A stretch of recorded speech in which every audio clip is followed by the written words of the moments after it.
Shalom, nous allons étudier le Daf Lamed Bet dans Masechet Sanhedrin et nous reprenons donc tout en haut du Daf Lamed Bet, nouvelle Mishnah qui nous donne les points communs et les différences qu'il y a entre Diné Mamonot et Diné Nefashot, donc les affaires d'argent et les affaires, on n'est pas de pénal, mais en tout cas qui peuvent entraîner une peine de mort.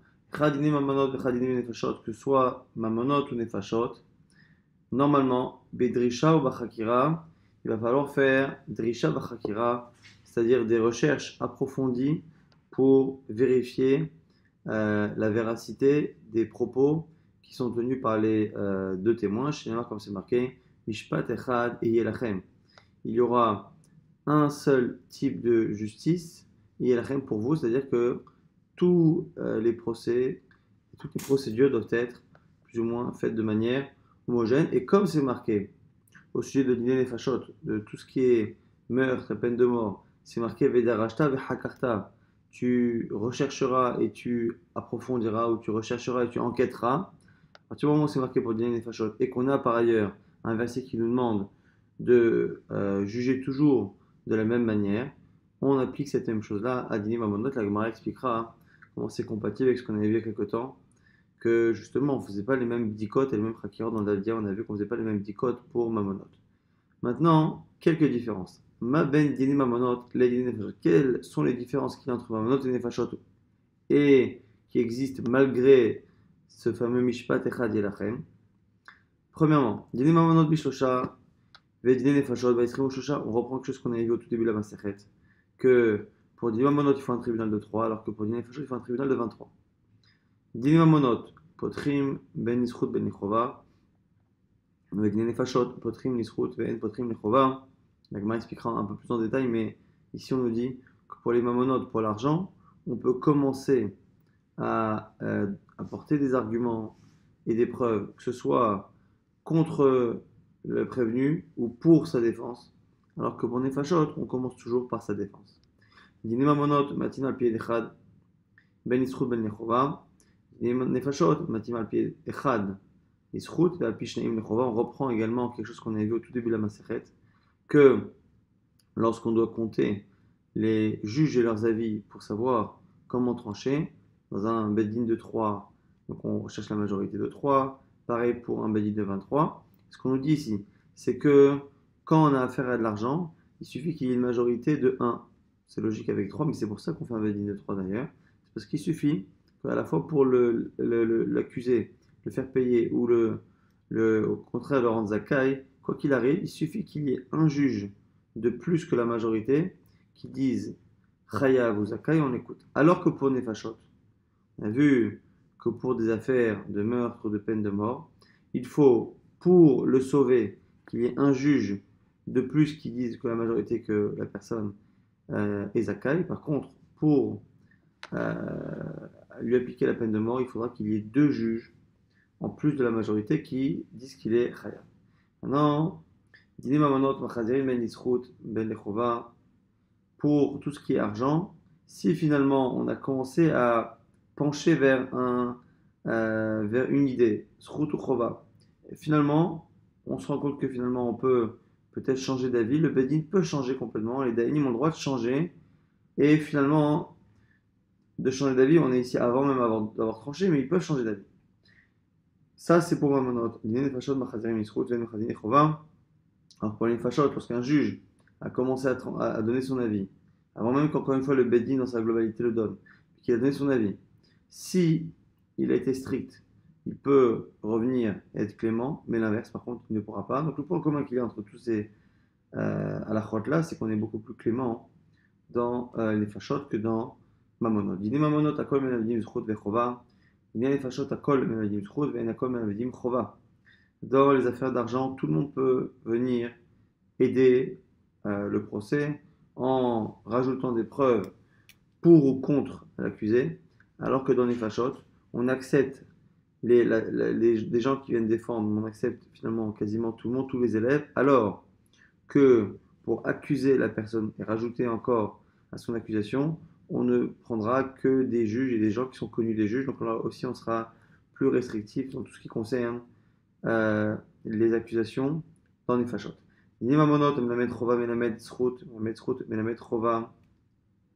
On nous dit ici que dans Mamonot, quand on a un des juges qui a commencé à apporter des preuves contre la personne, il peut après finalement en apporter pour, il a commencé pour, il peut apporter contre.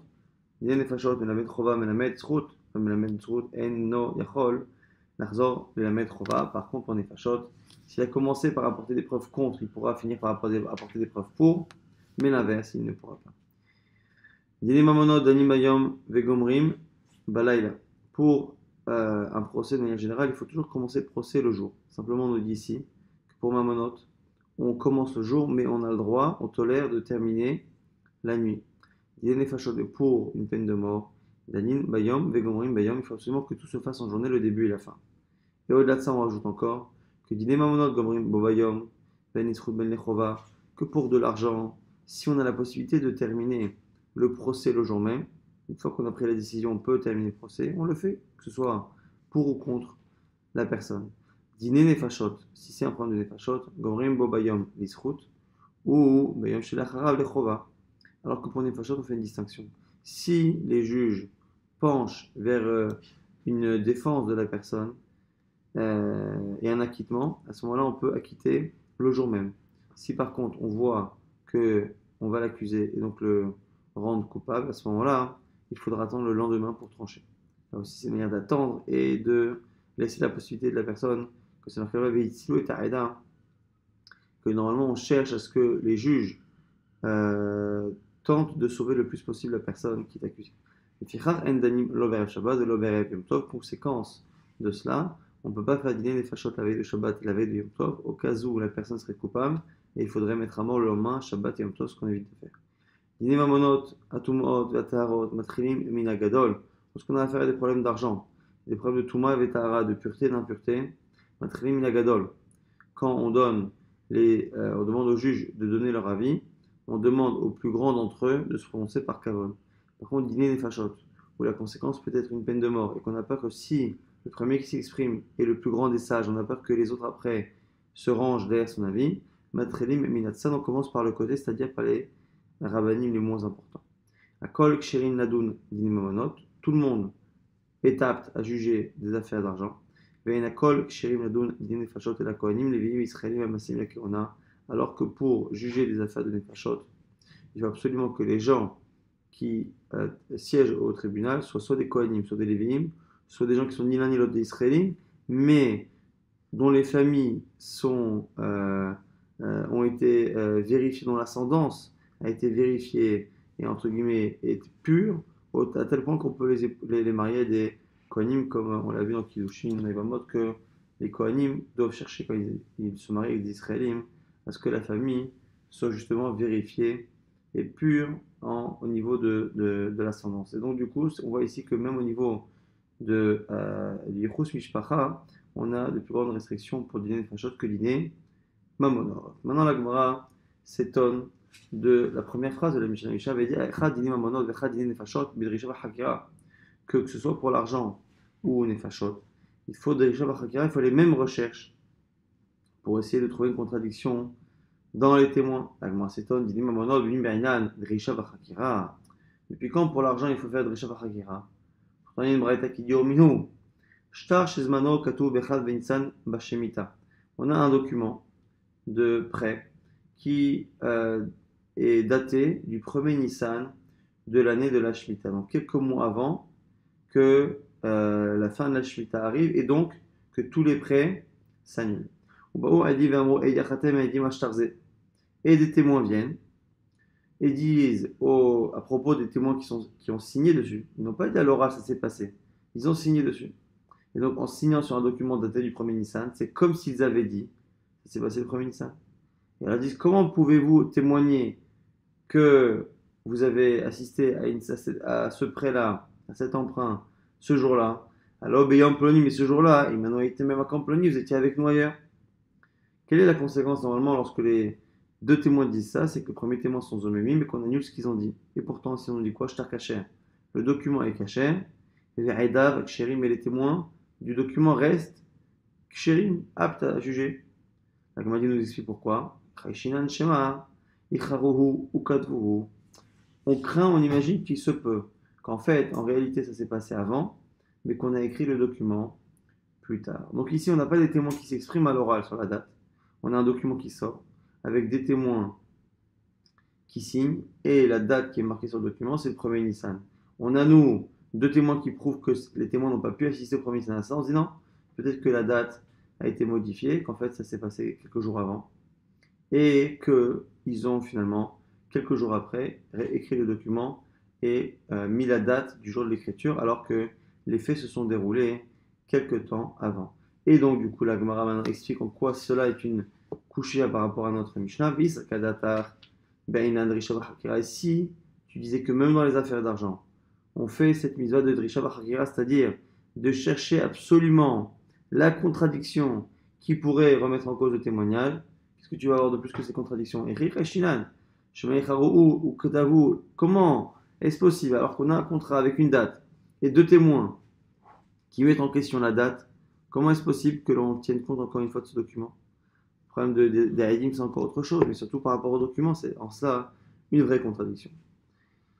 L'Agma, au lieu de répondre, répond par une autre question. Et toi, vite ta mère, et toi qui poses la question, est-ce que tu n'as pas un autre problème? Il y a aussi une Mishnah qui te pose problème. Pourquoi? Il y a une Mishnah là-bas dans Shvaït qui dit quoi? Que un document dans lequel la date, donc on a antidaté, on a mis une date qui est antérieure à la date réelle, psulim, le document n'est pas caché. Pourquoi? Parce que, rappelez-vous qu'un document qui atteste d'un prêt permet à la personne qui a prêté d'aller récupérer les biens qui ont été vendus par l'emprunteur à partir de la date du prêt qui a servi plus ou moins les biens de l'emprunteur. Or, si on a mis une date qui est antérieure, la personne, le prêteur, pourra aller récupérer des biens qui ont été vendus et qui correspondent qui ont été vendus à une date qui est plus tardive que le document, alors qu'en réalité, l'emprunt s'est fait après. Par contre, l'inverse, mais au Harim, Ksherim c'est caché. Pourquoi? Parce que, à la limite, s'il décide, le prêteur, de mettre une date qui est postérieure à la date réelle de l'emprunt, c'est lui qui perd, puisqu'il perdra toute une période une période de vente où il ne pourra pas récupérer ses terrains. Donc la Gemara dit, mais voilà, avant d'apporter ta braïta, il y a déjà une Mishnah ici qui pose problème, puisqu'elle a l'air de dire qu'on peut utiliser des documents qui sont Meucharim. Et si on dit qu'il faut Drisha Bachakira, à ce moment-là, comment dire que c'est caché? Alors, celui qui a apporté la braïta dit, écoute, ce que tu me dis, c'est pas réellement un problème. Parce que, halokasha, de adifa mina ka'amrinan. Parce que moi, la braïta que j'ai apportée, elle est plus forte que la Mishnah. Pourquoi? Parce que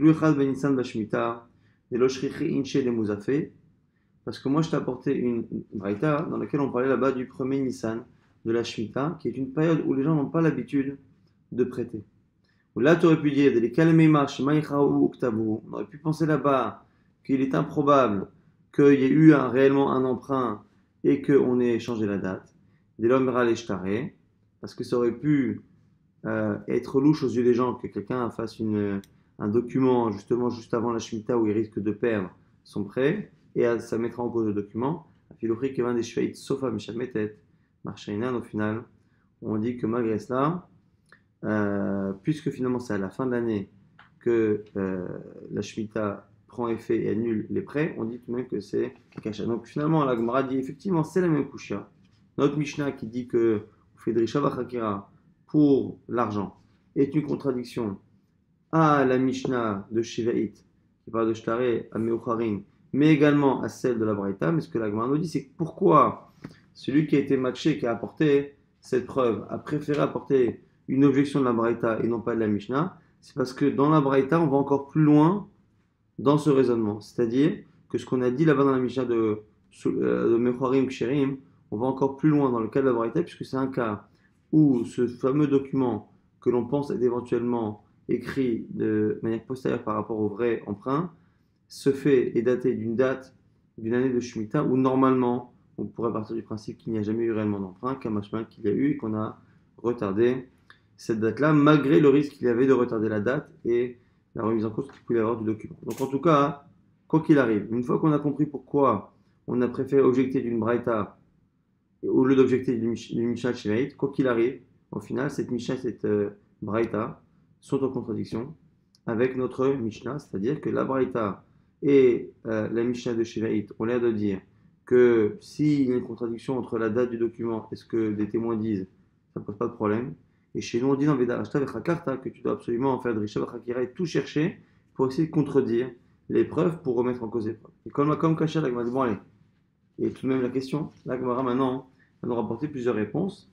Et comme moyen mémotechnique des rabbanim qui se sont exprimés, on nous donne ici les lettres Chet, Resh, Pe, Shin, Siman, Harpash, pour se rappeler encore une fois des noms. Le premier étant Chet de Rabbi Chanina. Rabbi Chanina, Dvar Torah, Echadinim Amonot, Echadinim Nefashot, Bedresha B'Hakir. On l'a dit hier rapidement dans le DAF.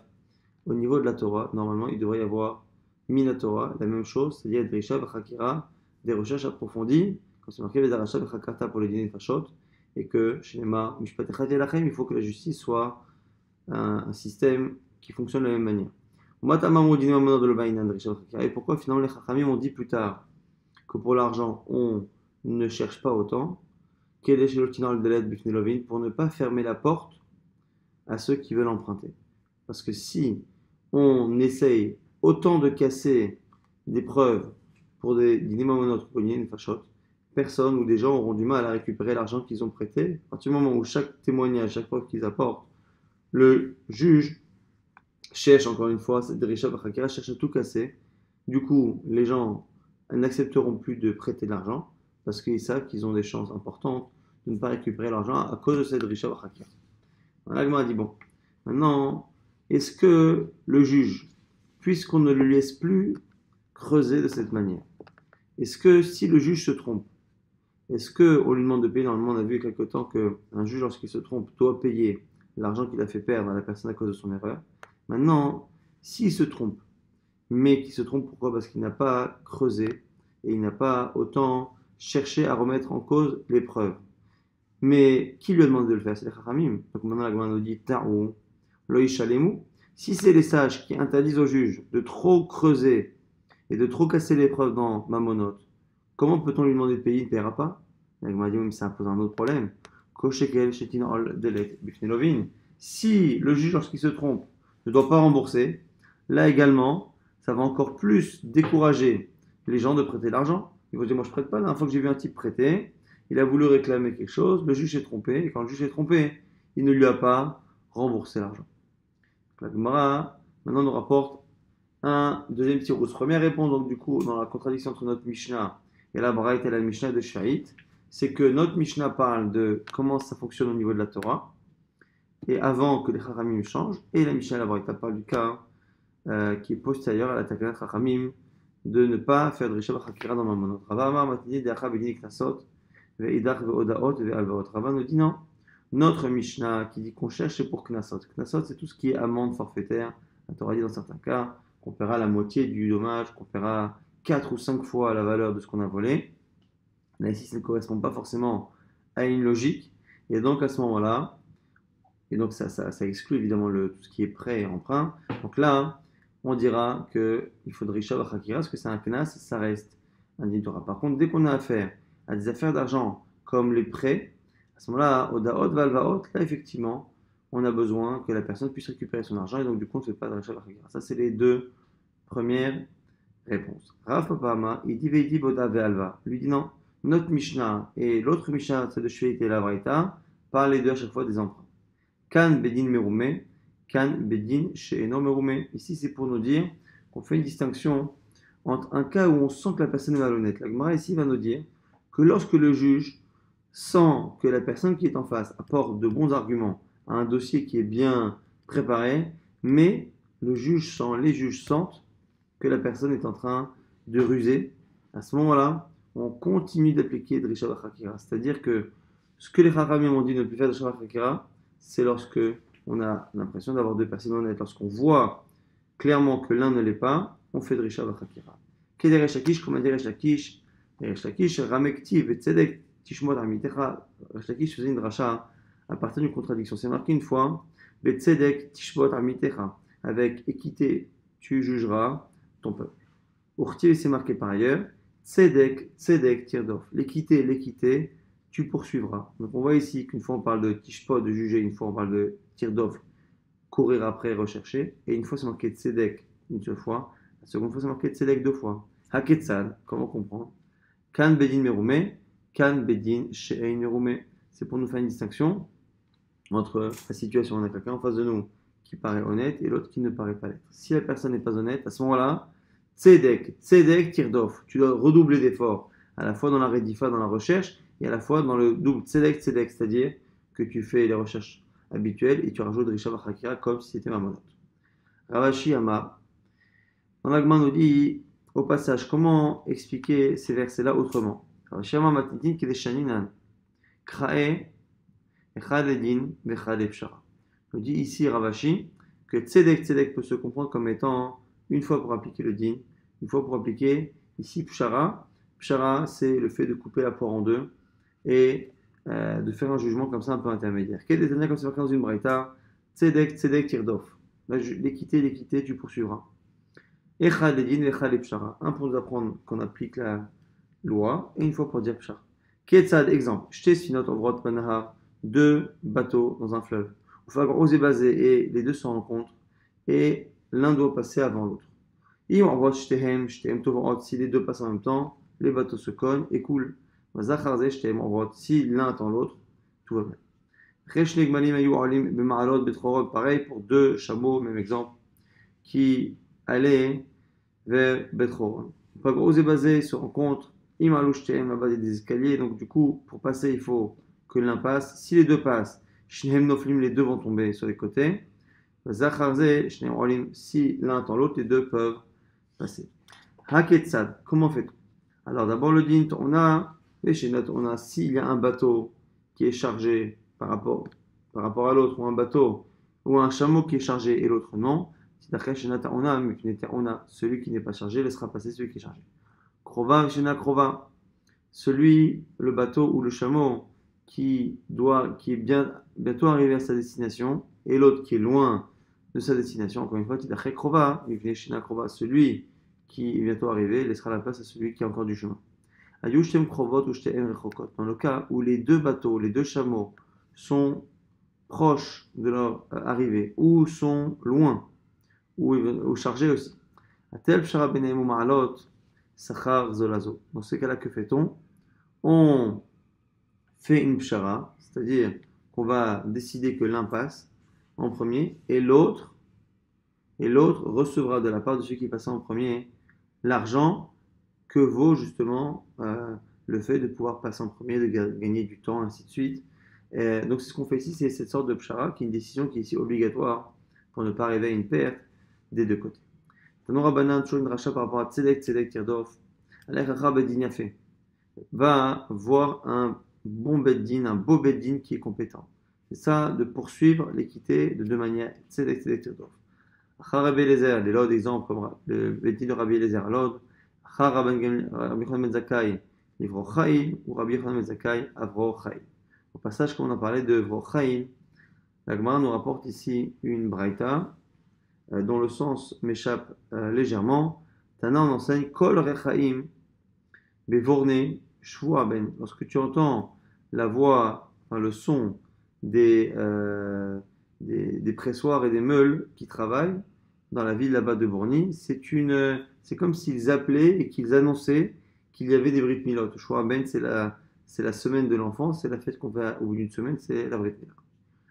Ok, Shvua Ben, donc c'est Shvua Ben. Oraner, si tu vois des bougies allumées la journée, ou beaucoup de bougies la nuit, Mishtesham, ça veut dire que les bougies annoncent qu'il y a des mariages. Donc on est en train de dire plus ou moins que en gros les machines qui fonctionnent la journée sont une preuve qu'on prépare une Brit Mila, les lumières sont une preuve qu'on prépare un mariage. Maintenant pourquoi ici rapporter cela ici, en quoi de manière générale ça nous informe sur quelque chose, je ne peux pas vous le dire. En tout cas, comme on a parlé des Bedin Yafé dans la braïta précédente, on nous rapporte les noms des rabbanim et les endroits des vatedinim qu'on appelle Yafé. Rabbanan Tzedek Tzedek Tirdof Alachab Chachamim Leishiva va voir des chachamim qui sont dans une yeshiva, et donc à l'époque, là où on étudie, on appelle ça une yeshiva, et il y avait souvent un bedin sur place. Achar Rabbi Eliezer Lelod, Rabbi Eliezer Alod, Rabbi Yochanan Zakai, les Vochai, comme on a vu, Achar Rabbi Yoshua les Fikaïn, Rabban Gamiel les Yavne, Achar Rabbi Akiva les Nebrak, Rabbi Akiva les Nebrak, Rabbi Mathia les Romi, à Rome, Rabbi Hanania ben Teradion les Sichni, Rabbi aussi les Tziporé, Achar Rabbi Yuda ben Betera l'Intsivin, Achar Rabbi Yoshua la Gola, il y en a qui disent que Gola, là-bas c'est Pumpedita qui est en Babel, Achar Rabbi les Bet Sharim, Achar Chachamim le Lishkat Agazit, Chachamim c'est le grand Sanhedrin qui a à Lishkat Agazit là-bas dans le Beit HaMikdash. On reprend la Mishnah, Diné Mamanot, on avait dit que quand on a entendu les arguments de chacun, on avait dit que pour l'argent, potrim, on peut commencer à la fois par accuser et à la fois par défendre. Alors que dans l'idée de Fachot, on ne commence que par défendre. Et Amrina, comment ça fonctionne? Amar Aviuda, Amrina Nehu, Miyema, quel Amritou? Aviuda propose de dire qu'une fois que les témoins se sont exprimés, on dit bon allez, messieurs les témoins, qui est d'accord avec vous? Sous-entendu, est-ce que vous n'êtes pas en train de dire quelque chose qui va être contredit par des hadim zomim? On m'a dit attends, mais c'est une pression trop forte ça. On m'a l'air, oula, vea chasmin al neu. Si tu leur dis ça, tu vas les, euh, les museler, c'est-à-dire que tu vas les empêcher de parler. Si tu leur dis comme ça que qui est d'accord avec vous, sous-entendu, vous mentez, vous allez peut-être être rendus au même. Alors, il m'a dit alors, vede chasmou, milot taner Rabbi Shimon ben Eliezer Omer. Nous, on n'a aucun problème à leur fermer la bouche. Parce que Rabbi Shimon ben Eliezer nous dit, on déplace les témoins d'une pièce à l'autre pour qu'ils soient perturbés et qu'ils finissent par revenir sur leur témoignage. Donc ça ne nous dérange pas. On m'a dit, mais ce n'est pas une preuve. Il y a une distinction là-bas. Là-bas, quand ils se déplacent, ils vont finir par eux-mêmes changer d'avis. Mais là, ici, presque de manière physique, on leur fait peur en leur parlant et en leur disant clairement, de manière active, attention, est-ce que réellement on est d'accord avec vous, ainsi de suite. Et là, Maroula, Maroula nous dit non, c'est autre chose. On s'adresse non pas aux témoins, mais à celui qui est accusé par les témoins. Ils disent que tu as des témoins contre les premiers qui t'accusent et les rendent eux-mêmes. On m'a dit, mais au final, à partir du moment où on a quelqu'un qui est accusé et qu'on lui dit pour le défendre, qu'on a dit potrim besruto, on commence par le srout. Si on lui dit, est-ce que tu as des témoins pour te défendre? On a dit, mais ces témoins qui le défendent lui, au final, vont accuser les autres témoins. Donc au final, on commence l'isruto pour sa défense, mais on commence aussi par l'accusation de quelqu'un, c'est l'accusation des témoins. On a dit, mihavir chovato ve'atnan enadim zoim niragim ad sheigama et adin. Elle m'a dit, oui, mais tu sais, au final, Adim Zomemi, on a dit que quand quelqu'un a fait un faux témoignage, on ne lui appliquera la sanction qu'il a voulu faire appliquer que si réellement son faux témoignage est allé jusqu'au bout, c'est-à-dire que la personne a été accusée, elle a été mise à mort par exemple. Si on se rend compte avant que son faux témoignage soit accepté et que la peine de mort soit appliquée, si on se rend compte avant, on ne lui applique pas ça. Maran nous dit Achi Amina, comme ça je voulais dire. Ilou Shatik, Hay Ademigma Dine, ou Maïté Aidim, ou Mezim Lehu, Avayale, Chovato Sheze. On m'a dit oui, c'est vrai. Mais au final, si il ne dit rien et qu'on amène des témoins, il y a tout de même Chovato, donc on est quand même dans une situation où en voulant commencer par défendre l'un, tu finis par amener une situation où la personne pourrait éventuellement être une autre personne pourrait être punie. Et là, Maraba, Rabbanodi, Amrina, on ne parle pas de Aidim Zomemi, on s'adresse ici à l'accusé. On dit voilà, est-ce que tu as des témoins pour contredire ce que les autres disent, mais pas contredire de manière à ce qu'il y a Aidim Zomemi. Rappelez-vous que pour appliquer le din à Zomem, il faut que les deux témoins viennent témoigner que les témoins étaient ailleurs au moment où ils sont censés avoir vu la chose. Alors que Akracha, simplement Akracha, deux disent que tu as tué, amène deux témoins qui disent que tu n'as pas tué, et c'est tout. Autre explication possible, Rabba Afkanama, Midivrechem Nizaka. Donc, comment on commence justement Bisrout? C'est que quand on a justement les témoins qui se sont exprimés, On dit, on a l'impression que la personne est Zakai. C'est-à-dire que les témoins sont exprimés, et malgré ce qu'ils ont pu dire contre la personne, on dit voilà, a priori, on a l'impression que la personne, selon vos paroles, n'est pas coupable. C'est une manière finalement de commencer la discussion par quelque chose de positif.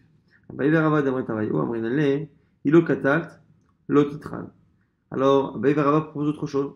C'est qu'on dit à la personne justement qui est accusée, malgré le fait que des témoins viennent éventuellement l'accabler, à ce moment-là, on se retourne vers lui et on dit écoute, si tu n'as pas tué, ne t'inquiète pas, tout ira bien, tu finiras par trouver des preuves, des témoins que tu n'as rien fait. Dernière explication, Avashiyama, Mishode alosrut, Yavo Belamed alav. Lui dit non, la phrase positive qu'on a dit dans la Mishnah, Potrim, Lisrut, c'est qu'on se retourne vers l'assistance, c'est qu'on dit voilà, messieurs, tout celui qui est au courant d'une information pour la défense de l'accusé, que cette personne-là se prononce. C'est-à-dire qu'il a été d'Abaye Verava, il y a une braïta qui confirme cet enseignement de Abaye Verava. Rabbi Omer, Imlo Shachav Ish Otach, Veimlo Satit, Tachat Sher Inaki, Imea Marim, Amererim, là-bas c'est marqué dans Sota. Lorsqu'on parle d'une femme qui est éventuellement accusée, soupçonnée d'avoir commis un adultère, on lui dit voilà, avant même de parler de le Kohen lui annonce ce qui va arriver, mais on commence par imaginer une situation où elle n'a pas fauté, tu n'as pas eu de relation avec un homme et tu n'as pas trompé ton mari, Inaki, tu seras rendu propre par ces eaux-là que tu vas boire. De là on voit qu'on commence à ouvrir les nefashot, rapidement résumer ce daf qui était même légèrement plus court et plus simple que les dapim précédents. La Mishnah avait énuméré de nombreuses différences entre Nefashot et Mamonot, au-delà du nombre de juges 3 et 23, c'est surtout le fait que là où, dans tout ce qui est Mamonot, on ne fait pas de distinction entre l'accusation et la défense, le fait d'accuser et le fait de défendre la personne qui est accusée, alors que dans Nefashot, on donnera toujours la priorité, à la fois dans la chronologie et à la fois dans le type de personne qui peut éventuellement accuser ou défendre, on aura toujours la priorité à la défense de la personne et non pas au fait de l'accuser. C'est globalement ce qu'on pouvait résumer de cette Mishnah. On a vu également que on avait plusieurs explications pour justifier la contradiction de notre Mishnah qui avait l'air de dire que même dans Mamonot on fait des Rishav Hakira. Or on sait que non. Donc il y a qui donnent plusieurs explications qui sont plus ou moins compatibles. La question c'est quelle est celle qui rentre dans la Mishnah. Déjà, les Rishav Hakira, c'était ce qui était demandé à l'origine dans tous les tribunaux de Nefashot ou de Mamonot, mais les Chachamim ont dit que à cause des prêts, on va éviter de rendre les procès trop compliqués, et donc du coup, on a fait en sorte qu'on ne fasse plus des Rishav Hakira pour les Mamonot. On voit aussi que certains disent que notre Mishnah parle peut-être de Knasot, et pour que les Knas, on aurait gardé éventuellement ça, mais c'est pour Oda ou Alvaot que c'est différent, ou peut-être que même pour Oda et Alva'a, notre Mishnah parlerait donc après la Takanat Rachamim, et malgré cela, on ferait une distinction, même dans Oda et Alva'a, si on a affaire à une personne que l'on sent être malhonnête, on fait tout de même le Rishav Hakira pour éviter de se faire avoir. On a vu qu'on avait un verset Tzedek Tzedek Kirdov qui voulait dire soit justement qu'on peut être plus pointilleux dans la recherche lorsqu'on a affaire à quelqu'un qui paraît être malhonnête. On nous apprend également que parfois il faut faire une pshara, savoir appliquer le din ou parfois couper la poire en deux. On a vu également que Tzedek Tzedek ça nous rappelait la nécessité de chercher un beddin de qualité. Et la Gemara avait rapporté les noms des batédinim les plus réputés de l'époque. Et on avait terminé avec cette histoire de potrim, qu'on commence, après avoir écouté les prévenus et les témoins, on commençait toujours par du positif, par la défense de la personne lorsqu'on a affaire à dîner nefashot, ce qui n'est pas le cas dans Mamonot. Et on avait donné plusieurs explications. Quel est finalement ce début-là? Il y en a qui disent que on met la pression aux témoins en leur demandant si ce qu'ils ont dit est vrai, est-ce qu'ils ont vraiment des preuves sur ce qu'ils disent. Il y en a qui disent qu'on se retournait vers l'accusé pour lui dire est-ce qu'il a des témoins qui contredisent ce que les témoins ont dit. Il y en a qui disent qu'on rassurait l'accusé en lui disant que s'il n'est pas fautif, il trouvera forcément une solution. Il y en a qui disent qu'on faisait une annonce générale pour dire, c'est le dernier avis, qui demandait à toute personne au courant d'une information qui pourrait permettre de sauver l'accusé, que ces personnes s'expriment là. C'est toute une manière, encore une fois, encore différente, de commencer le procès par quelque chose qui permet éventuellement de sauver la personne pour faire la mitzvah, hein, de Vedarashta, Vechakarta, de recherche, et en même temps, Isilu Aïda, que l'Assemblée cherche justement à sauver l'accusé de la peine de mort.